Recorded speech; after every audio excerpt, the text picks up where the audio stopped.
ഇല്ല ഇല്ല നടപ്പാക്കില്ല, കേരളത്തിൽ നടപ്പാക്കില്ല. ഇതാണ് PVയുടെ ഗ്യാരണ്ടി.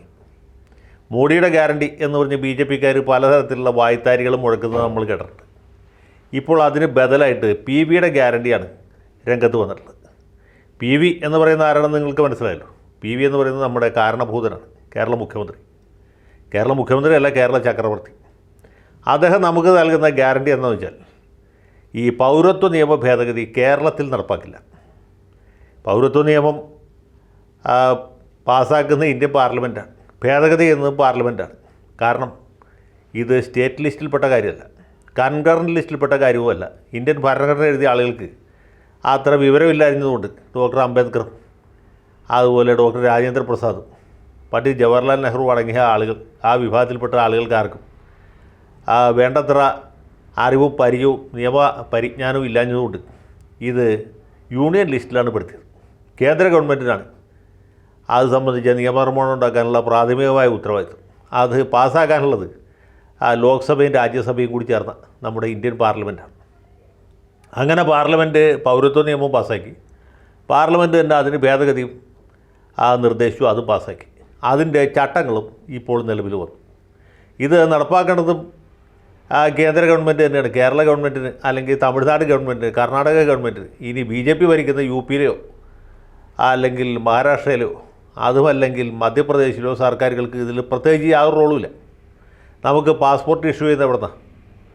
പാസ്പോർട്ട് ഓഫീസിൽ നിന്ന്. അത് കേന്ദ്രത്തിൻ്റെ കീഴിലാണ്. ഇന്ത്യൻ പാസ്പോർട്ടാണ്, കേരള പാസ്പോർട്ടല്ല. അതുകൊണ്ട് കേരള ഗവൺമെൻറ് ഇത് നടപ്പാക്കില്ല എന്ന് പറയുന്നതിനേക്കാൾ വലിയ കോമഡി വേറൊന്നുമില്ല.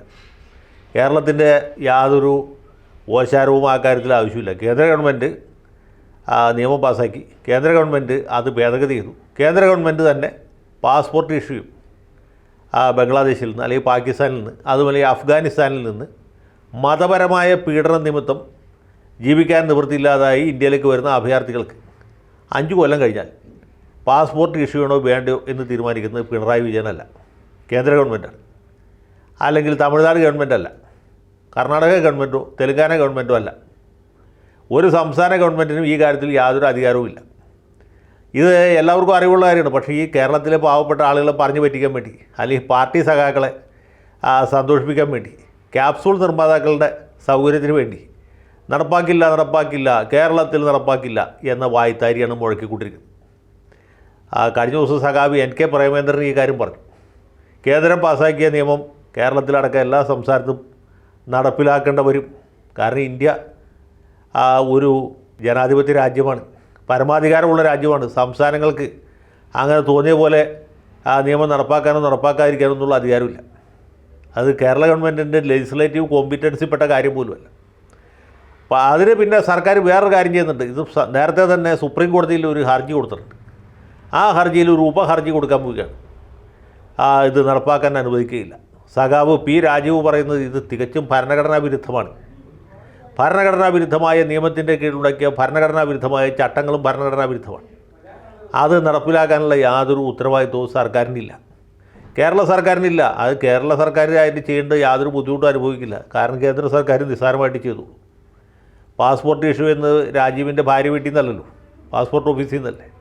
അപ്പോൾ അത് അവർ കൃത്യമായിട്ട് ചെയ്തോളൂ. ഭരണഘടനാ വിദഗ്ധനും നമ്മുടെ ലക്ഷ്മി വിലാസം ലോ കോളേജിൽ നിന്നുള്ള ഒരു ബിരുദധാരിയുമായ സഖാവ് MP രാജേഷും പറയുന്നത് കേട്ടു. ഭരണഘടനാ വിരുദ്ധമായ ഈ നിയമം നടപ്പാക്കാനായിട്ട് സംസ്ഥാനത്തിന് യാതൊരു ബാധ്യതയുമില്ല. ഭരണഘടനാ വിരുദ്ധമാണെങ്കിലും ഭരണഘടനാ വിധേയമാണെങ്കിലും ഇത് നടപ്പാക്കാനായിട്ട് സംസ്ഥാന സർക്കാരിന് യാതൊരു ബാധ്യതയുമില്ല, ഉത്തരവാദിത്വവുമില്ല. നടപ്പാക്കണമെന്ന് വിചാരിച്ചാലും പറ്റില്ല. അത് നടപ്പാക്കേണ്ടത് കേന്ദ്ര ഗവൺമെൻറ്റാണ്. പിന്നെ സഖാക്കളെ പറ്റിക്കാൻ വേണ്ടിയിട്ട് PVയുടെ ഗ്യാരണ്ടി എന്ന് പറയാം, അത് പറഞ്ഞുകൊണ്ടിരിക്കുന്നുണ്ട്. മാത്രമല്ല ഇതൊരു തെരഞ്ഞെടുപ്പ് വിഷയമാക്കി എങ്ങനെയെങ്കിലും 10 വോട്ട് കിട്ടുമെങ്കിൽ കിട്ടട്ടെ എന്ന അശ്രാന്ത പരിശ്രമത്തിലാണ് സഖാക്കൾ. ബാക്കി എല്ലാ ഘടകങ്ങളും എതിരാണ്. ഇവിടെ അഭിപ്രായ സർവേക്കാർ പറയുന്നത് UDF 20ൽ 20 സീറ്റ് ജയിക്കുന്ന അത്രയും ശുഭാപ്തി വിശ്വാസമില്ലെങ്കിലും 16ഓ 17ഓ സീറ്റുകൾ ജയിക്കാവുന്ന ഒരു സാഹചര്യം ഇപ്പോൾ UDFനുണ്ട്. ഇനി കോൺഗ്രസ്സുകാർ തമ്മിൽ തല്ലി അതില്ലാണ്ടാക്കിയാൽ നമുക്കൊന്നും ചെയ്യാൻ പറ്റില്ല.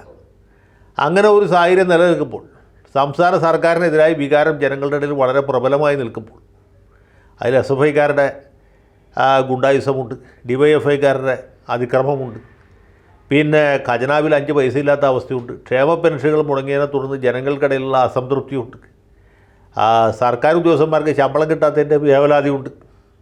ഖജനാവിൽ പൂച്ച പെറ്റി കിടക്കുന്ന സമയത്ത് നവകേരള സദസ്സും മുഖാമുഖവും കേരളീയവും നടത്തി ധൂർത്തടിക്കുന്നതിനോട് പൊതുജനങ്ങൾക്ക്, ഇടതുപക്ഷ പാർട്ടിക്കാർക്ക് തന്നെയുള്ള പ്രതിഷേധമുണ്ട്. ഇതൊക്കെ നിലനിൽക്കുമ്പോഴാണ് ഇനി അവസാനത്തെ ഇനം മറ്റ് ചികിത്സകൾ ഫലിക്കാതെ വരുമ്പോൾ കാളം നെല്ലായി എന്ന് പറഞ്ഞ പോലെ പൗരത്വ നിയമ ഭേദഗതിയെ കേരള ഗവൺമെൻറ് ഒറ്റയ്ക്ക് ചെറുത്ത് തോൽപ്പിച്ചു എന്ന് പറഞ്ഞ് വോട്ടടിക്കാനുള്ള അവസാന ശ്രമമാണ് നടത്തിക്കൊണ്ടിരിക്കുന്നത്. കഴിഞ്ഞ തവണ ശബരിമലയിൽ നവോത്ഥാനം ഉണ്ടാക്കിയിട്ടാണ് തെരഞ്ഞെടുപ്പ് ജയിക്കാൻ നോക്കിയത്. അതിന് നല്ല കൃത്യമായ മറുപടി കിട്ടി. ഇത്തവണ പൗരത്വ നിയമത്തെ കേരള ഗവൺമെൻറ് സുപ്രീം കോടതിയിൽ ചോദ്യം ചെയ്യും. വക്കീൽ ഫീസും കേന്ദ്ര ഗവൺമെൻറ് കടമായിട്ട് തരണം. അത് തന്നില്ലെങ്കിൽ അതിനുവേണ്ടി വേറെ കേസ് കൊടുക്കും. സംസ്ഥാന സർക്കാർ എങ്ങനെ കേസ് കൊടുത്തിട്ട് കേന്ദ്രത്തിൻ്റെ നിയമത്തെ തടയുന്നു? ഇന്ത്യൻ പാർലമെൻറ്റ് പാസ്സാക്കിയ നിയമത്തിനെതിരെ കേരള ഗവൺമെൻറ് കേസ് കൊടുത്താൽ വിജയിക്കും. കേസ് കൊടുക്കാമെന്ന് മാത്രമേ ഉള്ളൂ. തൽപര കക്ഷികൾ കൊടുക്കുന്ന കേസിന് വല്ല ഫലമുണ്ടാകും. ഇന്ത്യൻ യൂണിയൻ മുസ്ലിം ലീഗ് കേസ് കൊടുത്തു, അല്ലെങ്കിൽ മുസ്ലിം വ്യക്തി നിയമ ബോർഡ് കേസ് കൊടുത്തു, ജമാഅത്തെ ഇസ്ലാമി കേസ് കൊടുത്തു, നമുക്ക് മനസ്സിലാക്കാം. അല്ലെങ്കിൽ ഇതുമായി ബന്ധപ്പെട്ട് ഏതെങ്കിലും ആളുകൾ കേസ് കൊടുത്തു, പശ്ചിമ ബംഗാളിലോ ആസാമിലുള്ള ആളുകൾ കേസ് കൊടുത്താൽ നമുക്ക് മനസ്സിലാക്കാം. കാരണം അവിടെയാണ് ഈ അഭയാർത്ഥികൾ വന്ന് താമസിക്കുന്നത്. അതിനെതിരെ അവർക്ക് വേണമെങ്കിൽ കേസ് കൊടുക്കാം. കേരളത്തെ ഇത് ഏതെങ്കിലും രീതിയിൽ ബാധിക്കും? കേരളത്തിൽ ഏതെങ്കിലും അഭയാർത്ഥി വന്ന് താമസിക്കുന്നുണ്ടോ? പാകിസ്ഥാനിൽ നിന്നുള്ള, അല്ലെങ്കിൽ അഫ്ഗാനിസ്ഥാനിൽ നിന്നുള്ള, അതുമല്ലെങ്കിൽ ബംഗ്ലാദേശിൽ നിന്നുള്ള ആരുമില്ല. വല്ല നുഴഞ്ഞുകയറ്റക്കാർ ചിലപ്പോൾ പെരുമ്പാവൂർ പ്ലൈവുഡ് കമ്പനിയിൽ ജോലി ചെയ്യുന്നുണ്ടാവും, അത്രേ ഉള്ളൂ. അല്ലാതെ കണ്ട് കേരള സർക്കാർ ഇത് നടപ്പാക്കാതിരിക്കുകയോ ചെയ്യേണ്ട യാതൊരു കാര്യവുമില്ല. കേരളത്തെ ബാധിക്കുന്ന വിഷയവുമല്ല. പശ്ചിമ ബംഗാളിൽ ഹർത്താൽ നടത്തുന്നത് നമുക്ക് മനസ്സിലാക്കാം, ആസാമിൽ ബന്ദ് നടത്തിയാലും നമുക്ക് മനസ്സിലാക്കാം. കേരള ഗവൺമെൻറ്റിന് ഇതിലെന്താ കാര്യം? എള്ളം ഉണങ്ങിക്കഴിഞ്ഞാൽ എണ്ണയ്ക്ക് കൊള്ളാം, എലിക്കാട്ടം ഉണങ്ങിയിട്ട് വല്ല പ്രയോജനമുണ്ടോ? അതാണ് PVയുടെ ഗ്യാരണ്ടി. ആളുകളെ പറ്റിക്കാൻ വേണ്ടി ഓരോ നമ്പറുകൾ പുള്ളി കാലത്തെ ഇറക്കിക്കൊണ്ടിരിക്കുകയാണ്. അതിന് പറ്റുന്ന ഒരു നിയമമന്ത്രിയുമുണ്ട്, അതിനും കുട പിടിക്കുന്ന ഒരു മധ്യമന്ത്രിയുമുണ്ട്. നമുക്ക് ചിരിക്കല്ലാതെ വേറെ വല്ല ചെയ്യാൻ പറ്റൂ? സഖാക്കളെ മുന്നോട്ട്, ഇതുപോലെയുള്ള മണ്ടത്തരങ്ങൾ വിശ്വസിക്കാൻ നിങ്ങളുടെ പാർട്ടിക്കാർ ധാരാളം പേരുള്ളതുകൊണ്ട് ഈ കൃഷി കുറച്ചു കാലം കൂടി നടക്കും, പക്ഷേ അധികം കാലം നടക്കില്ല.